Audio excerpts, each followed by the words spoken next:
Chapter 4. Why we work globally. As a peace-loving global citizen. Paying the ultimate price to follow God's path. Chapter 4, Part 1. As soon as I was released from Sodaemun prison, I went to the Gyabso Buddhist temple on Mount Gyeorung in Chungcheong province. I needed to heal the wounds from my torture in Sodaemun prison. Also, I needed a forest where I could pray and think about the future of our church. This was not long after the end of the Korean War, and just finding enough food to survive was often a difficult task. Despite such short-term difficulties, however, it was important that I make plans for the longer term. We still did not have a church large enough to hold all our members for service, but I felt it was important to spend some time looking out into the distant future. Following the collapse of Japanese colonial rule and the liberation of Korea in 1945, the two countries had not established diplomatic relations. Japan had not recognized the government in Seoul, and Korea considered Japan an enemy country. My belief was that, when the situation of the world was considered, it was important for the two countries to resume contacts. A number of attempts were made to send a missionary to Japan, but these were unsuccessful. In the end, it was Bong Choon-choi who accomplished this task. In 1958, I called Bong Choon-choi to meet me on the mountain behind the Gyabso temple. "You need to go immediately to Japan. You will not be able to return to Korea until you have succeeded." "Yes," he replied, without hesitation. The two of us then sang the Korean Christian hymn whose words begin, "Called of God, we honor the call. Lord, we'll go wherever you say." We came down the mountain together in high spirits. He never asked how he was supposed to support himself in Japan or how he was supposed to begin his activities there. Bong Choon-choi was that kind of audacious man. Travel to Japan was not allowed for most Koreans. His only option was to try to enter Japan even without a visa. He would need to endure many things. Bong Choon-choi did not even know if he could enter Japan, but he was prepared, if necessary, to lay down his life. Until I could hear that he had safely crossed the strait to Japan, I put aside all other work and sat praying in a small room in the church. I didn't eat or sleep. We even had to take out a loan of 1.5 million won to send him. We had many members who had nothing to eat, but evangelizing Japan was so important that everything else had to be put aside. Unfortunately, Bong Choon-choi was arrested as soon as he arrived in Japan. He was placed in prison, first in Hiroshima and later in Yamaguchi, until he could be deported back to Korea. While in prison he decided he would rather die than be sent back, and so he began to fast. During his fast, he developed a fever. The Japanese authorities decided to place him in a hospital and delay his deportation until his health could be restored. While in the hospital, he managed to escape from custody. After such efforts made at the risk of his life over a year and a half, Bong Choon-choi established the church in Japan in October 1959. Korea and Japan would not establish diplomatic relations for another 6 years. In fact, Korea, because the painful memory of suffering under Japan's colonial rule was still quite fresh, was rebuffing any suggestion that it opened contacts with Japan. I had our missionary smuggle himself into this enemy country for the sake of Korea's future. Instead of refusing all contact, Korea needed to evangelize Japan so that it would be in the position to be the senior partner in the bilateral relationship. Korea was impoverished materially, so it needed to open a channel to the Japanese leadership, get Japan on its side, and then link itself to the United States. That was how Korea could survive. As a result of the successful effort to send a missionary to Japan, owing to Bong Choon-choi's sacrifice, an exceptional youth leader named Osamu Kuboki joined the church, together with a group of young people who followed him. The Japanese church became securely established as a result of their work. We sent missionaries to America in the following year. There was no visa trouble this time. They were able to receive passports and visas before leaving. In securing the passports, we were aided by some cabinet ministers of the Liberal Party who had played a part in having me imprisoned in the Sodaemun prison. Previously, they had opposed us, but now they were helping us. The United States in those days seemed like a very far-off country. Some of our church members opposed the idea of sending missionaries there, saying it was more important to grow our foundation in Korea first. I convinced the members of its importance, however, saying that unless America's crisis could be resolved, Korea would be destroyed, too. In January 1959, we sent Young Eun Kim, one of the professors who had been fired by Ewha Women's University. Then in September of that year, we sent David S.C. Kim. The work they began in America was aimed at the entire world.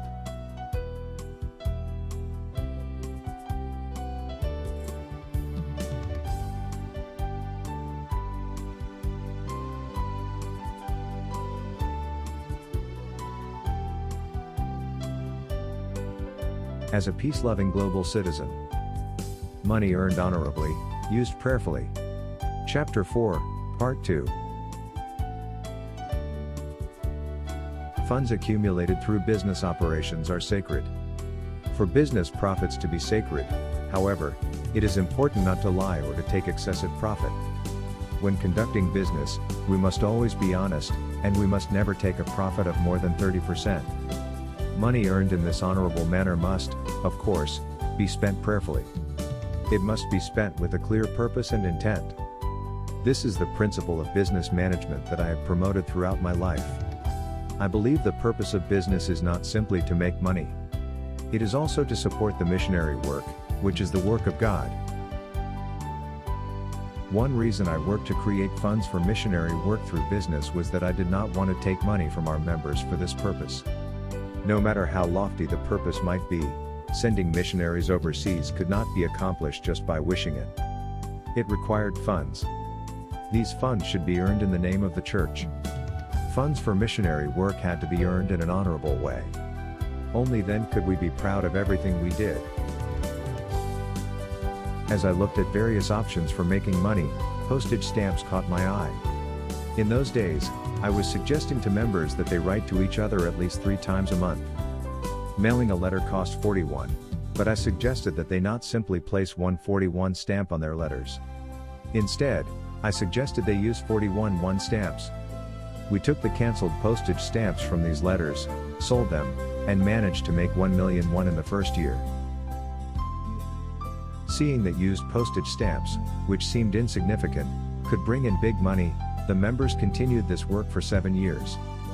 We also sold black and white photographs of famous places or popular entertainment personalities that we had hand-colored with paint.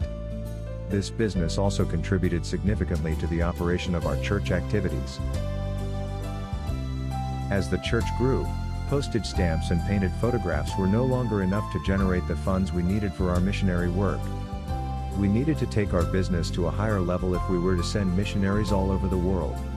In 1962, before the Korean government redenominated the currency, a lathe that the Japanese had been using but then abandoned in 1945 was purchased for 720,000 won. Following redenomination, it was worth 72,000 won. Korean currency was pegged to the U.S. dollar, then at 125 won per dollar, so the official value of the investment was $576. We placed this lathe in the coal briquette storage room of the enemy property house we were using as our church and called it Tongil Industries. To you, this lathe may seem insignificant, I explained. You may wonder what kind of business we are going to do by installing one piece of old and used machinery. This machine that you see here, however, will be multiplied before long to become 7,000, and even 70,000, lathes, and the company will develop along with Korea's defense and automobile industries. This machine that we installed today will surely be a cornerstone for building our country's automobile industry. Have faith. Have the conviction that this will surely happen. This was what I said to those then gathered in front of the coal briquette storage room. It was a humble beginning, but our purpose was lofty and great. They responded to my call and worked with dedication. As a result, in 1963 we were able to start another business on a somewhat larger scale. This involved building a fishing boat. The boat was launched at a pier in the Mansokdong section of Incheon and christened Chun Sung Ho, meaning Victory of Heaven. Some 200 people attended the ceremony where this fishing boat was set out onto the ocean. Water is the source of life. We were all born from our mother's wombs. Inside those wombs is water, so we were born from water.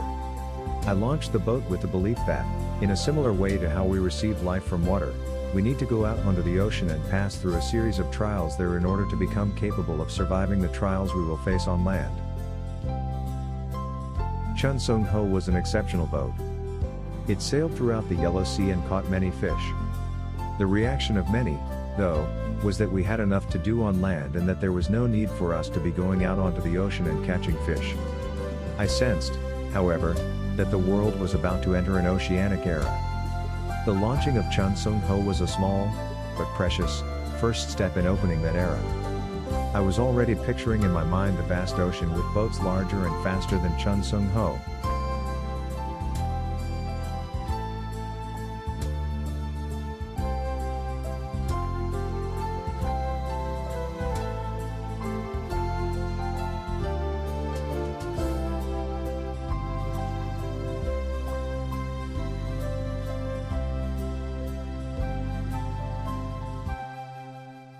As a peace-loving global citizen. Power of Dance Moves the World. Chapter 4, Part 3. We were not a rich church. We were a poor church started by people who couldn't afford enough food to keep themselves well fed. We didn't have the fancy church buildings that other churches had, but we ate barley when others ate rice and saved our money a little at a time. We then shared that money with people who were poorer than we. Our missionaries slept in unheated rooms by laying their sleeping quilts on the bare cement floors. When mealtime came, it was common for them to stave off their hunger by eating a few cooked potatoes. In every case, we did our best not to spend money on ourselves. In 1963, we used the money we had saved this way to select 17 children and form a Seonghwa children's dance troupe called the Little Angels. Korea in those days had very little in the way of cultural performances. We had nothing to show people from other countries, let alone performances that we ourselves could watch and enjoy. Everyone was too busy trying to survive to remember what Korean dance was like or even the fact that we had a cultural heritage extending back 5,000 years. My plan was to have these 17 children learn how to dance and then send them out into the world. Many foreigners knew about Korea only as a poor country that had fought a terrible war. I wanted to show them the beautiful dances of Korea so that they would realize that the Korean people are a people of culture. We could insist all we wanted that we were a people of culture with a 5,000-year tradition, but no one would believe us if we had nothing to show them. Our dances, with dancers dressed in beautiful, full-length hanboks, gently twirling around, are a wonderful cultural heritage that can give a new experience to Westerners who are accustomed to watching dancers jump around with bare legs. Our dances are imbued with the sorrowful history of the Korean people. The movements of Korean dance, in which dancers keep their heads slightly bowed as if by force and move carefully so as not to draw attention to themselves, were created by the Korean people, whose 5,000-year history has been filled with grief. As the dancer raises one foot wrapped in white beoseum, the traditional Korean leggings, and puts it forward to take a single step, she turns her head gently and raises her hand. As I watch, the gentle subtlety of her movement seems to melt away all the worries and frustrations in my heart. There is no attempt to move the audience with a lot of words spoken in a booming voice. Instead, each dance move, performed with great gentleness and subtlety, moves the heart of the audience. This is the power of art. It allows people who don't understand each other's language to communicate. It lets people who don't know about each other's history understand each other's heart. In particular, the innocent facial expressions and bright smiles of the children would be certain to completely wipe away the dark image of a country that had only recently been at war. I created this dance troupe to introduce the dances from our country's 5,000-year history to people in the United States, which was the most advanced country in the world at that time. The society around us, however, heaped criticism on us. Before even seeing the Little Angels dance, they began to criticize. The women of the Unification Church danced day and night, went their outrageous criticism, and now it looks like they've given birth to children who also dance. No such rumors could shake my resolve, however. I was confident of showing the world what Korean dance was like. I wanted to let the people who accused us of having danced naked see the beautiful, gentle movements of dancers stepping lightly in their Biasian leggings. These were not wild dances with twisting and turning without rhythm. They were gentle dances by dancers clothed in the traditional dress of our country.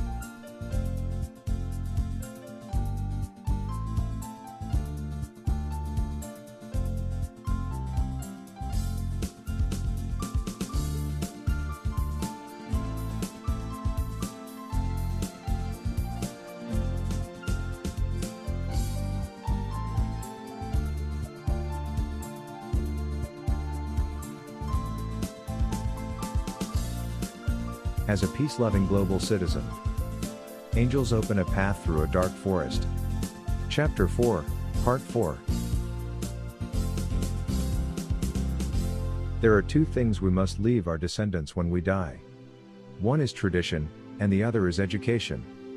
A people without tradition will fail. Tradition is the soul that allows a people to continue. A people without a soul cannot survive. The second thing of importance is education. A people will also fail if it does not educate its descendants. Education gives us the power to live with new knowledge and objectives. Through education, people acquire wisdom for living. Anyone who cannot read will be ignorant, but once educated, a person will know how to use his wisdom in the world to manage his own life. Education helps us understand the principles by which the world operates. To open up a new future, we need, on the one hand, to pass on to our descendants the tradition that has been handed down to us over thousands of years and, on the other, to also supply them with education concerning new things. When tradition and new knowledge are appropriately integrated in our lives, they give birth to an original culture. Tradition and education are both important, and it is impossible to say which takes priority over the other. The wisdom to integrate the two also comes to us through education. At the same time that I founded the dance troupe, I also founded the Little Angels School of the Arts, later renamed Sunhwa Art School. The purpose in founding this school was to spread our ideals to the world through the arts. The issue of whether we had the ability to manage a school was of secondary importance. I first put my plan into action. If the purpose is clear and good, then it should be put into action quickly. I wanted to educate children to love heaven, love their country, and love humanity.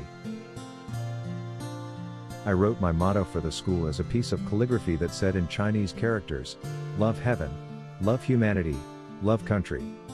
Someone asked me then, why do you put love country at the end, when you say your purpose is to show Korea's unique culture to the world?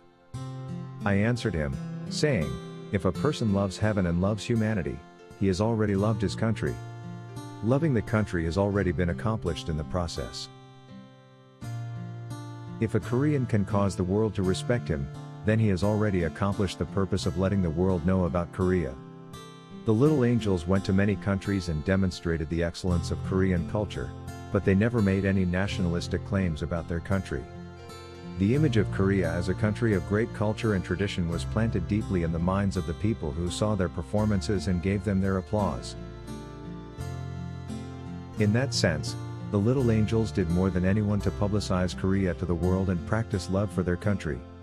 It gives me great satisfaction every time I see the performances by Sumi Jo and Young-Ok Shin, graduates of Sunhwa Art School who have gone on to become world-renowned vocalists, and by Julia Moon and Soo Jin Kang, who are among the best ballerinas in the world.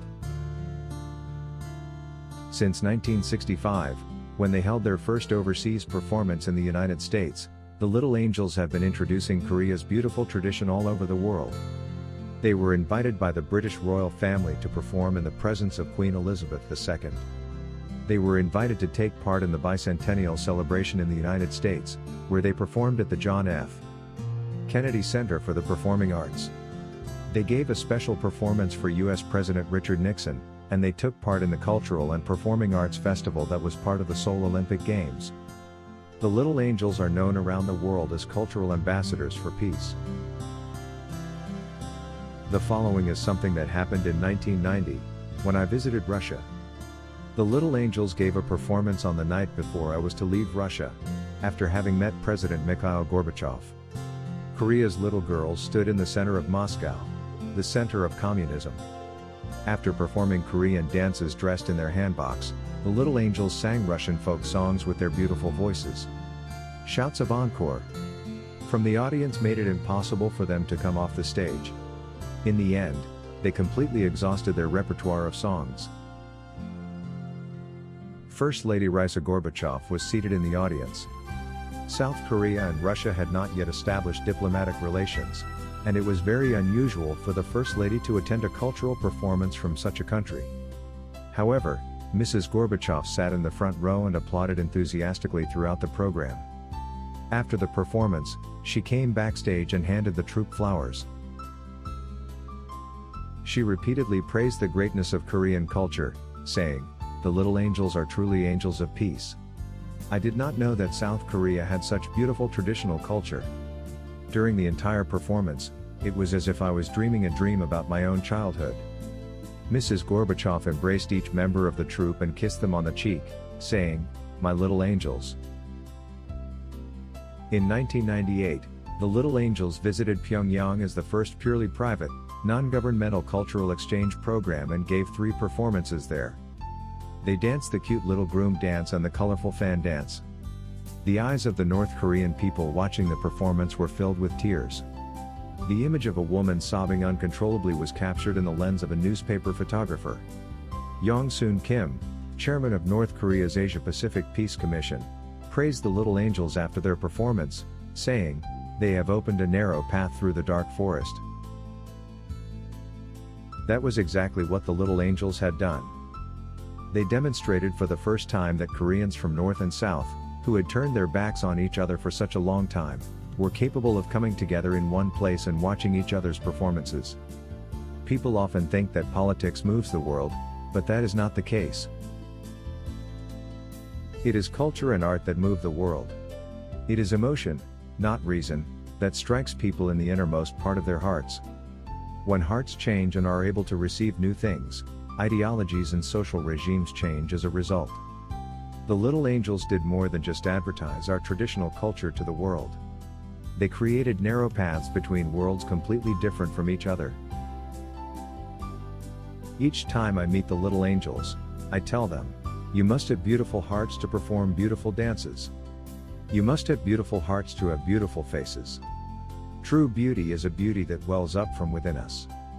The Little Angels have been able to move the hearts of people throughout the world, because the beauty of Korea's tradition and spiritual culture that are imbued in their dances are beautiful. So the applause for the Little Angels is actually applause for Korea's traditional culture.